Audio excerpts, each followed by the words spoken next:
ஏற்கனவே 130 தொகுதிகளிலும் ஒரே கட்சி வெற்றி பெற்றோ இல்லை ஒரே கட்சியினுடைய கூட்டணி வெற்றி பெற்றாலும் கூட மத்தியில் ஆட்சி அமைக்கக்கூடிய அதிகாரம் சவுத் இந்தியாவுக்கு இதுவரைக்கும் வரல. ஏன்னா என்னதான் இவங்க என் பிளாக் ஓட்டு போட்டாலும் கூட இவங்களால ஒரு பொலிட்டிக்கல் சேஞ்சை சென்ட்ரலில் கொண்டு வர முடியலங்கிற ஒரு ஆதங்கம் எப்பவுமே தென்னிந்தியாவுக்கு இருந்து வருகிறது. இவங்களுக்கு பிடிக்காத கட்சிகள் வருகிறது, இல்லை இவங்களுக்கான அந்த பொலிட்டிக்கல் ரெப்ரசன்டேஷன் இருந்தாலும் கூட அதை நம்மளால அசர்ட் பண்ண முடியலையே அப்படிங்கிற ஒரு ஏக்கம் தென்னிந்திய மக்களுக்கு, அரசியல் கட்சிகளுக்கு பொதுவாக இருந்து வருகிறது. ஸோ இப்போ என்ன ஆகுதுன்னா, இந்த 130 வச்சுட்டே நம்மளால் ஒன்றும் பண்ண முடியல.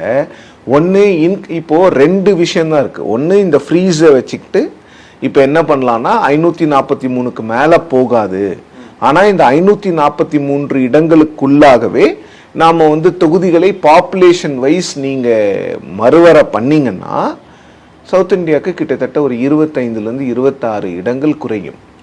அந்த 25-26 இடங்கள் நார்த் இந்தியாவுக்கு போகும்.